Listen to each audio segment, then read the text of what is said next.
तो देखो कल हमने डेफिनेशन को देखी थी, ground state, excited state, ionisation potential, ionisation energy. ठीक है, आज हम देखेंगे excitation energy and excitation potential. Ionisation energy थी, ठीक है, उसमें क्या हो रहा था कि जो इलेक्ट्रॉन निकल रहा था ना, वो कहाँ से निकल रहा था? ग्राउंड स्टेट से निकल रहा था।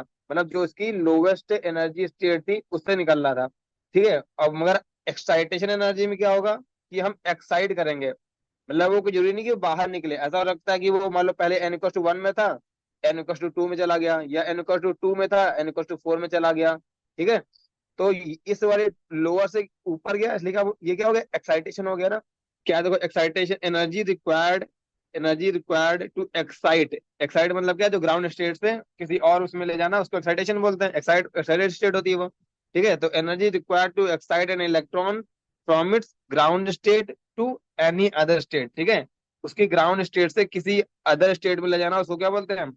उस जब जो एनर्जी लगेगी उसको क्या बोलेंगे? Excitation energy. ठीक है, यदि यहाँ पे एक्साइटेड स्टेट क्या थी कि एन इक्वल टू वन से टू मिलेगा तो फर्स्ट एक्साइटेड स्टेट, सेकंड मिलेगा तो सेकंड एक्साइटेड स्टेट, थर्ड मिलेगा तो थर्ड एक्साइटेड स्टेट, जो मतलब फर्स्ट मिलेगा तो जो फर्स्ट में ले जाने के लिए जो एनर्जी लगी, ठीक है, तो उसको क्या बोल रहे हैं? Excitation energy. ठीक है, सेकंड में ले जाने के लिए जो लगेगी उसको बोलेंगे वो भी सेकंड एक्साइटेशन एनर्जी। ठीक है, तो एनर्जी क्या होती है? Excitation energy of first excited state. तो excitation energy of first excited state अगर अगर तुमसे पूछता है तो मतलब कि जो तुम्हारा ग्राउंड स्टेट है, ठीक है, ग्राउंड स्टेट है, वहां से तुम कहाँ लेके जा रहे हो? First excited state. तो फर्स्ट एक्साइटेड स्टेट का मतलब क्या होता है? एन इक्वल टू टू में। ठीक है, फॉर हाइड्रोजन की अगर बात कर रहे हैं, ये हाइड्रोजन एटम की बात हो रही है। ठीक है, तो कितना होगा?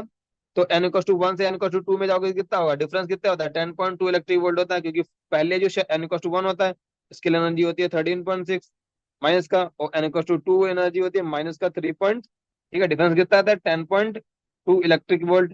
ठीक है, तो यहाँ लोअर टू हायर जा रहा है तो एनर्जी तुमको देनी पड़ेगी, तो 10.2 इलेक्ट्रिक वोल्ट तुमको एनर्जी देनी पड़ेगी। ठीक है, तो यहाँ लिखा हुआ है excitation energy of first excited state is 10.2 electric volt. ठीक है, फॉर हाइड्रोजन।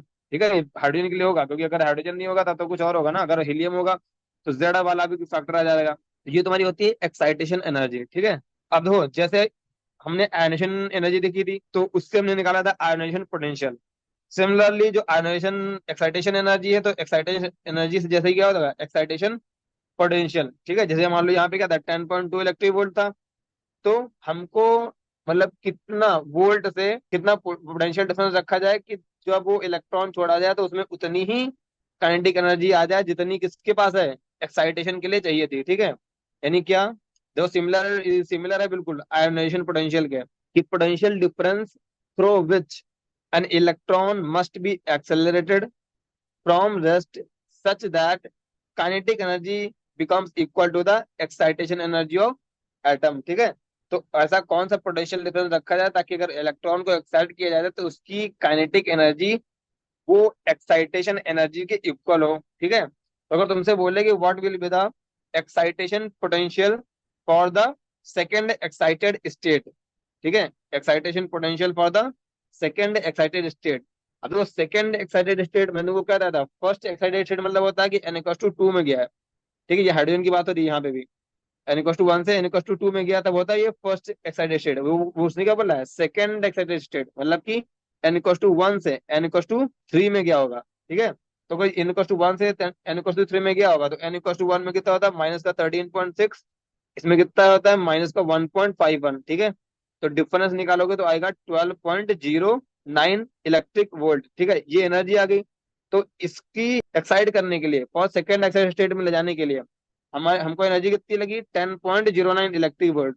तो हमको कितने पोटेंशियल की जरूरत पड़ेगी जिससे इलेक्ट्रॉन की जो काइनेटिक एनर्जी है वो इतनी ही हो? ठीक है, तो जितना काइनेटिक एनर्जी होता है उसका पर वोल्टेज ले लो, यानी तुमको कितना वोल्ट लगेगा? 12.09 वोल्ट।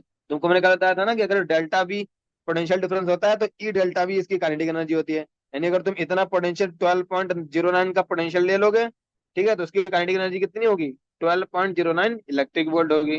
ठीक है, तो तुम्हारा लास्ट डेफिनेशन है बाइंडिंग एनर्जी और द सेपरेशन एनर्जी। तो देखो, ये बाइंडिंग एनर्जी और तुम्हारी आयोनेशन एनर्जी, ये ऐसा मान लो जो आयोनेशन एनर्जी होती है ना वो बाइंडिंग एनर्जी का सब पार्ट है। आयोनेशन एनर्जी थी वो उसकी डेफिनेशन ये की थी कि जब भी हम ग्राउंड स्टेट से निकालेंगे तब हम उसको बोलते हैं आयोनाइजेशन एनर्जी। बट हम ग्राउंड स्टेट से ना निकाल के, मान लो किसी और ऑर्बिट में इलेक्ट्रॉन था, उससे निकालेंगे, ठीक है, कहाँ निकालेंगे, बिल्कुल मतलब एटम से बाहर निकाल दे, इन्फिनिटी पे ले जाएंगे, जहाँ पे पोटेंशियल क्या होगा, जीरो होगा, तब उसको बोलते हैं हम बाइंडिंग एनर्जी। ठीक है।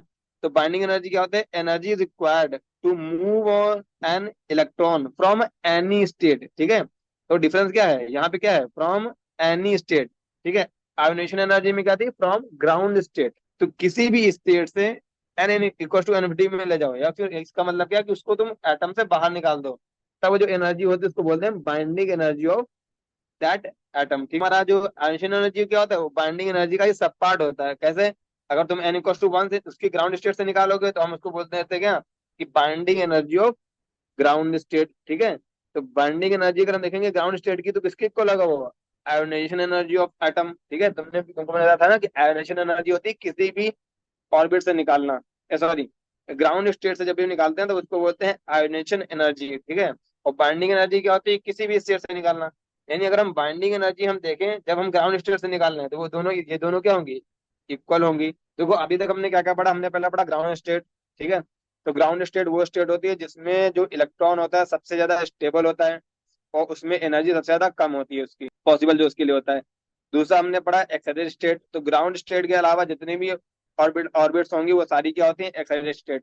ठीक है। तो जो पहली ऑर्बिट होती है उसको बोलते हैं हम, जो मतलब पहली से दूसरे में जाएगा तो उसको बोलते हैं फर्स्ट एक्साइटेड स्टेट। ठीक है। पहली से दूसरे में जाएगा तो हम बोलते हैं फर्स्ट एक्साइटेड स्टेट। पहली से तीसरी में जाएगा तो उसको बोलते हैं हम सेकंड एक्साइटेड स्टेट।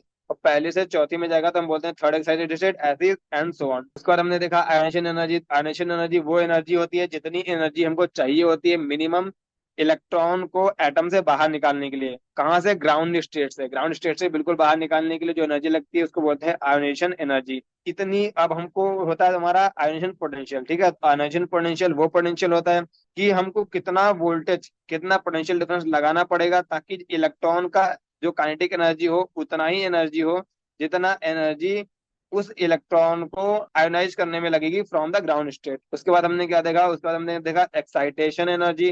तो एक्साइटेशन एनर्जी क्या होती है, किसी भी दो स्टेट का ट्रांजिशन कराया तुमने, पहले से दूसरे में ले गए या फिर दूसरे से तीसरे में ले गए, तुम क्या करा रहे हो, एक्साइट करा रहे हो उसको। ठीक है। तो उसमें जो एनर्जी लगेगी उस ट्रांजिशन कराने में उसको बोलेंगे हम एक्साइटेशन एनर्जी। ठीक है। उसके बाद तुम्हारा है एक्साइटेशन पोटेंशियल। तो same like the ionization potential की वो पोटेंशियल डिफरेंस जिससे हम एक्सलेट करेंगे इलेक्ट्रॉन को, तो उतनी ही काइनेटिक एनर्जी होनी चाहिए जितना उस इलेक्ट्रॉन को एक्साइट करने में, मतलब कि एक्साइट करने में जो लगेगी वही जो एनर्जी होगी उतनी काइनेटिक एनर्जी होनी, तो उसको बोलते हैं एक्साइटेशन पोटेंशियल। ठीक है। और जब उसी इलेक्ट्रॉन को हम किसी भी स्टेट से अगर एन इक्वल टू इन्फिनिटी यानी बाहर निकाल देते हैं तो उसको बोलते हैं बाइंडिंग एनर्जी और द सेपरेशन एनर्जी। तो एक से समझ सकते हैं, जब तुम्हारा ये न्यूक्लियस है, ये तुम्हारा इलेक्ट्रॉन है। ठीक है। तो इसके इलेक्ट्रॉन को बिल्कुल बाहर निकाल देना, या मतलब इलेक्ट्रॉन मान लो ग्राउंड स्टेट इसकी ये होती है तो यहाँ से बाहर निकाल देना, तो उसको बोलते हैं बाइंडिंग एनर्जी।